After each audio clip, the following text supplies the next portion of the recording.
Við ætlum að fara aðeins yfir sýnilausnina á verkefni 1 en hún er aðgengileg hérna og komið linkur á hana úr námsefninu og hún er svona basic skjölin á því hvernig þetta er. Hún er með, það er JSTOC skjölin á öllum föllum sem eru á ensku og síðan er ég bara með sérstakar athugasemdir með das athugasendum. Og ég gerði þetta allt með kveikt á Check.js í Visual Studio Code þannig að það er verið að passa upp á að þegar ég segi eitthvað yfir ákveðnum típu að ég sé sannarlega að gera það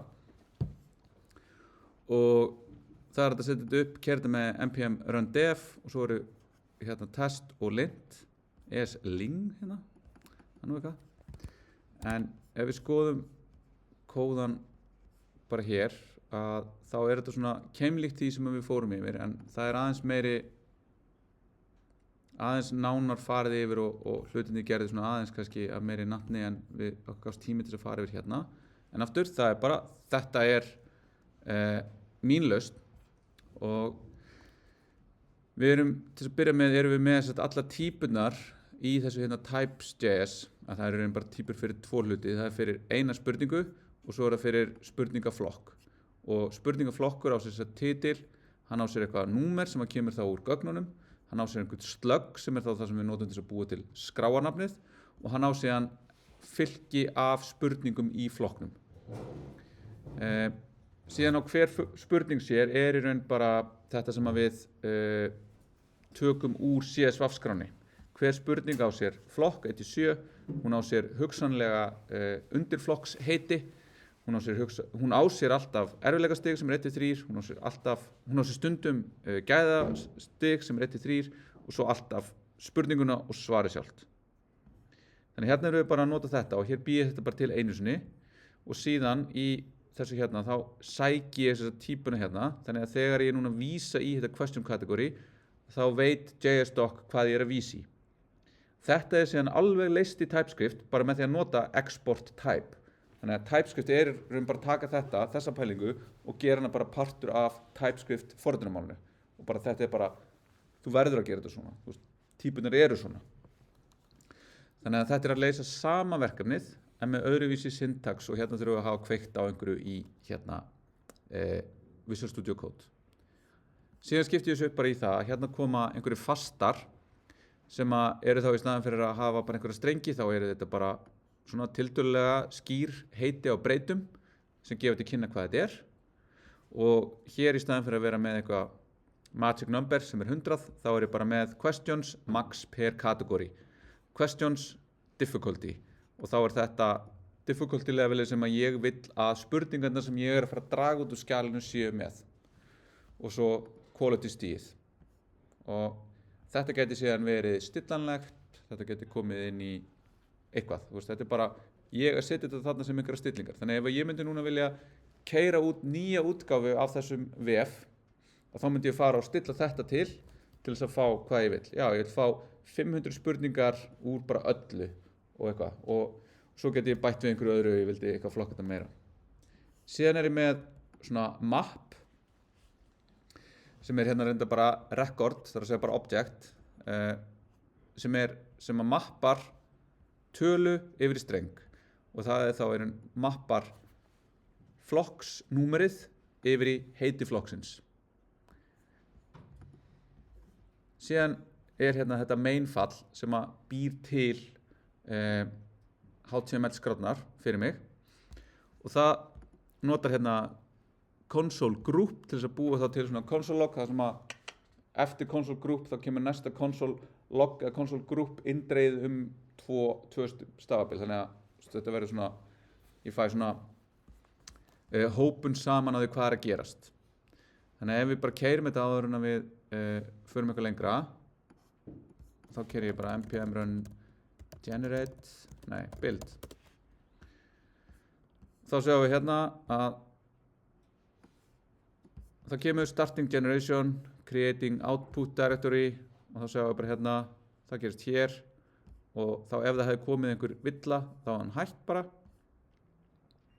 og svo kemur reading and parsing CSV file svo kemur inn í þessu skipping invalid question line veit nú ekki hvaðan þetta kemur, þetta getur verið einhver villa hjá mér, en hún túlkaði hérna 11.000 spurningar, grúppar og filtrar, býr til 7 kategóriur, fyrir hvern kategóriu þá finnur hún út frá því sem að er í forsendunum svona margar spurningar, síðan skrifar hún category files og þá skrifar hún hérna hverja einustu eftir því sem við byggjum skrifar síðan indexskrána, segir ég skrifaði hana og svo klárar hún.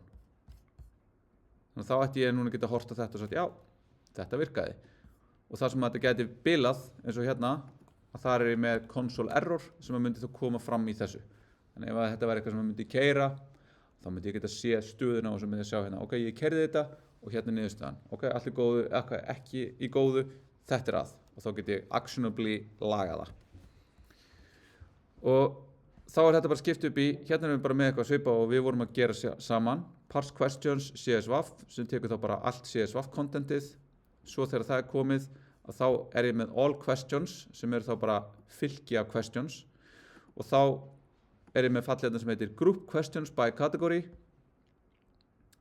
og það reyndar tekur inn meira, það er and apply filtering, þannig að þetta er í raun group questions by category and filter. Getum bara laga það hérna and filter og þá út úr því fáum við möppun sem er í raun flokkurinn sem að spurningarnar eru í og svo spurningarnar sem eru í þeim flokki. Þá búum við til svona margar kategóriur. Þá erum við með þetta questions map og þá erum við með hérna sem að tekur questions map sem er þá þetta record af tölu og question og tekur inn category names sem er þá talan og nafnið á flokknum og býr til þetta grouped categories, question category. Svo þegar það er komið þá bara förum við í gegnum það og birtum hvað er mikið og þá erum við komið titil fyrir hvert kategóri og fjölda spurninga.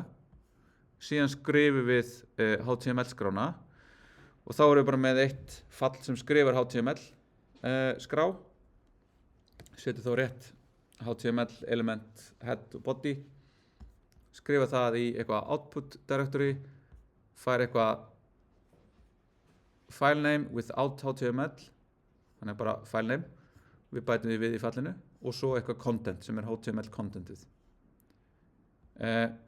Svo ef að það er í lagi, þá segjum við bara, við skrifum category file, þannig við erum með hérna road category file og þá er hérna eitthvað slug sem er komið hérna inn í og annars segjum við þetta feilaði og síðan tökum við og búum til HTML skrána og HTML skráin tekur inn alla flokkana til þess að geta þá búið til linka á hvern flokk fyrir sig. Og þá ef við keyrum núna npm run dev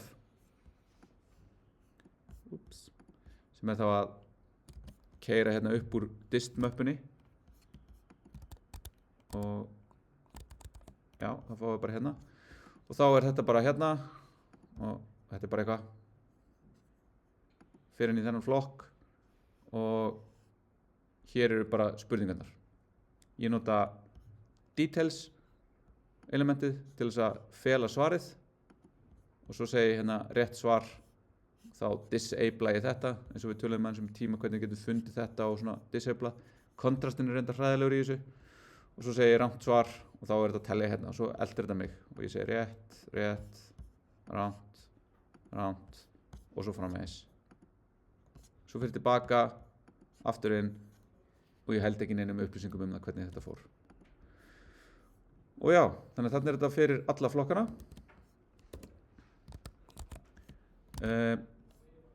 Síðan eru einhver svona file helperar hérna, test fyrir þá, hérna er kannski áhugavert, ég er að nota mock til þess að mokka það hvernig FS Promises virkar. Þannig að ég tek yfir það hvernig þetta hagar sér og ef einhver reynir að kalla í write file úr Promises og þá athuga ég er filepath includes exists, þá bara returna ég promise resolve sem er það bara, þetta er í lagi. Annars þá rejecta ég alltaf með no end sem er hérna að það klikkaði að skrifa og sama hérna fyrir aðra hluti hérna. Þannig þá get ég búið til sérstök tilvik þar sem ég nákvæmlega veit ef ég kalli þetta svona þá fæ ég alltaf svona villu tilbaka. Og þá ég að geta prófa að kóða minn hvernig hann býst við þessu áður en þurfa að fara að skrifa og búa til einhverja flókna hugsanlega uppsetningu í skráarkerfinu mínu, í testunum mínum. Svo þetta parse. Hér mikið, en hér líka mikið af bara inline kommentum. Þannig hérna til dæmis erum við með bara handskrifaðan CSV parser sem bara ítrar í gegn og fer í gegnum þetta. Þetta var ekki krafa og hérna væri bara betra að nota eitthvað CSV library.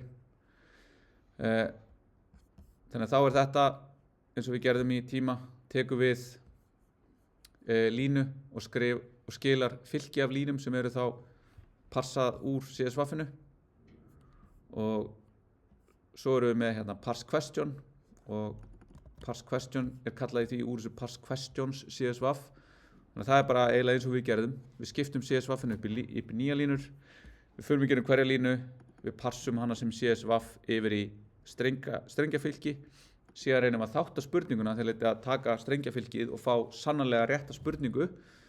Og ef við fáum ekki rétta spurningu þá skilum við null og þá segum við hérna skipping invalid question line. Hérna þetta sem var að koma, það einhver ein ógild lína sem sagt.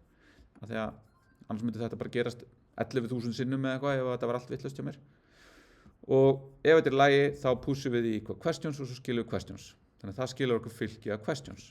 Parse question athugar hvort við fáum ekki örugglega fylki og örugglega nákvæmlega 6 reyti og ef ekki skilja 0. Staðfestum að allir reyti séu strengir, annars skiljum við 0. Tökum í raun raðað út úr þessu eitthvað sem við vitum að þetta á að vera raðað í þetta hérna því að þannig CSV skráin uppsett. Reynum síðan að búa til tölu úr kategóríinu difficulty sem á að vera í raun tala sem strengur.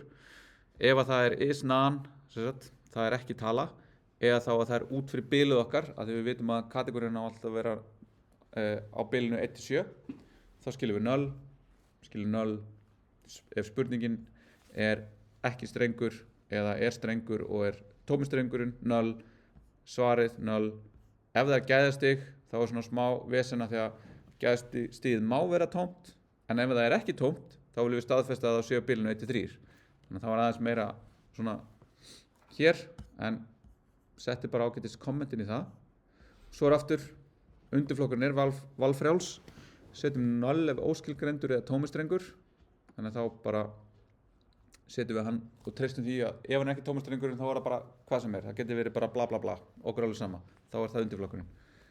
Og svo skilum við þá sannarlega þáttaðri spurningu og þá erum við sannarlega búin að taka þetta fylki af strengjum og búa til object þar sem við vitum nákvæmlega að það kategóri, það tala og hún á bilinu 1-7 og það subkategóri eða ekki, ef hann skilgreindur þá hann strengur sem ekki tómistrengurinn og það alltaf difficulty og það alltaf quality og það alltaf question sem strengur og það alltaf answer.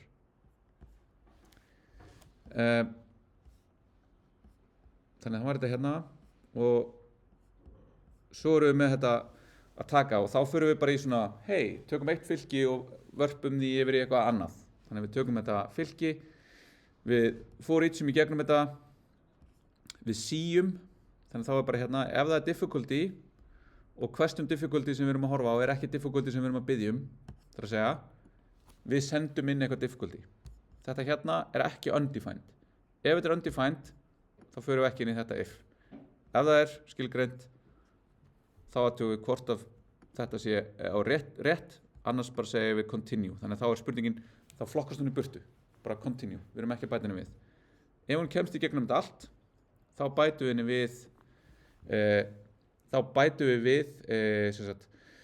kategóriu, ef að grúpt mappið okkar hérna á ekki kategóriu, þessa kategóriu, þá bætum við henni við sem tómri og bætum síðan við kategóriuna. Þannig að við erum að búa til map, þar sem að keyið okkar talan og valueið okkar fylki. hérna erum við að passa upp á að það sé alltaf satt og svo bætum við í fylkið fyrir réttan flokk. Þannig við erum að hópa þessu saman, við erum að grúppa þessu. Svo skilum við þessu grúppi. Svo aftur, hérna þetta aftur svona bara gagnavinnsla. Þetta getur ofta til að verið helvitis bras. Ok, afsakið orðbræðin. Þetta getur verið mikil vinna fyrir það bara hversu mikið við viljum vera nákvæm. Og þarna vildi ég vera frekar nákvæmur. Þannig hérna ég að taka og nú ég að búa til flokkana og þá ég að fara í gegnum í raun hópuðu spurningarna mínar sem ég veit bara eitthvað tölu fyrir og ég veit einhverja möppun og tölunni yfir einhvern streng. Þannig að þá segi ég hérna, ok, ég ætla að ítra í gegnum category number og questions. Ég ætla að segja að titillinn þá category names, category number. Og það þýðir þá þetta hérna, ef að ég í kategóri 1, þá fæ ég hérna kategóri 1 verður að tómstundir og þá verður title hérna tómstundir. Hann gæti samt verið tómur og ef hann tómur þá er backupið mitt að segja bara flokkur 1. Ef það kemur flokkur 8 allt í einu og ég hef ekki gert gráð fyrir honum, þá kemur bara flokkur 8. Svo búið til slug og slug þetta að taka eitthvað sem að flokkur, bil, tala, hugsanlega með einhverjum íslenskum stöfum og kasta því yfir í flokkur D eða 1 hérna. Akkur þetta komið yfir í svona. Þá það svona og þá þetta eitthvað sem ég get þá nota til að búa til skráarnamnið. Ok, þannig að við fáum þetta slug sem þá eitthvað sem við getum verið vissum að sé gott fyrir skráarnamnið og skilum þessu. Það þá titillinn, það category numberið og það sluggið og svo það bara alla spurningarnar. Og síðan seinasta skrefið búa til þetta svipað því sem við gerðum saman. Við erum með eitthvað svona smá escape hérna sem að passar að við erum ekki að fara að búa til óvart að einhver setur inn JavaScript kóða inn í svar við spurningu og við tökum það og birtum það. Það að segja við erum ekki að vera opin fyrir því að vera með XSS árás á okkur. En þetta samt sem aðeins frekar svona ódýrlausn. Hérna væri miklu betra að ná í bara XSS pakkan sem að gerir þetta meira grundigt. Hérna búum við til fyrir index sem þá index.html. Þar fáum við allar kategóriurnar. Við möppum þar sem að fæleneymið verður category.slug.html. Svo búum við til li, aref, escape á gögnin, fjöldi spurninga. Ef við skoðum þá hvernig það varð síðan til hérna. Þá hérna spurningaleikur, einhver texti. Svo kemur hérna það sem að var til. Skemmtun og afturreying, slug.html, titillinn, fjöldi spurninga. Og möppum þetta út. Og þá það hérna. Við búum svo til category links sem eru bara öll liðin okkar. Svo erum við þetta body, það með þessu texta og svo hendum við því hérna inn.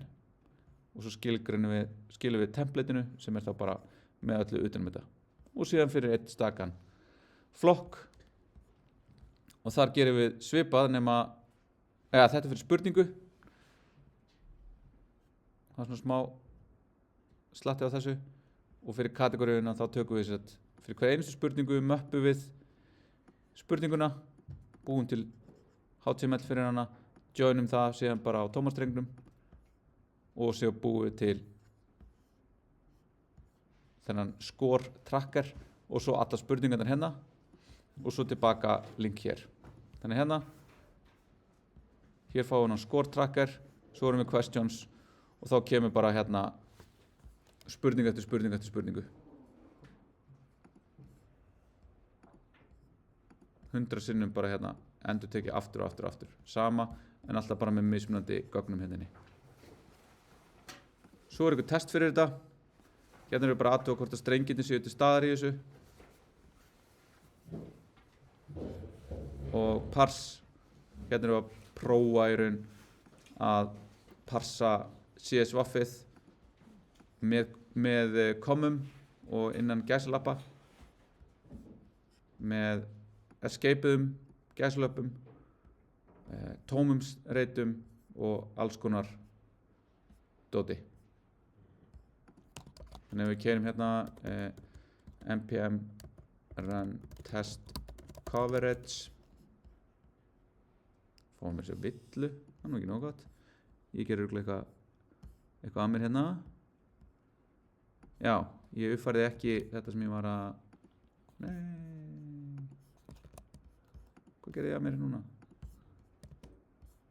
Svona, breytingin á nafninu þannig, filter and parse, ég var ekki búinn að laga það hérna,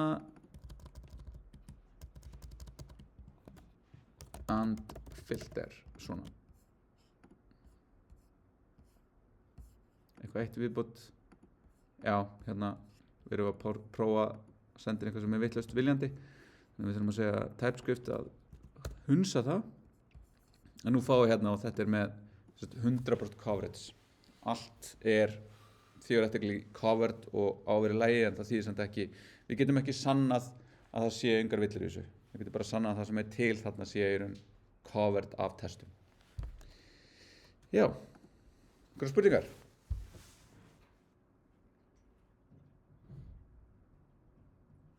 Þið getur bara skoðað þetta og hérna spurt ef eitthvað kemur upp.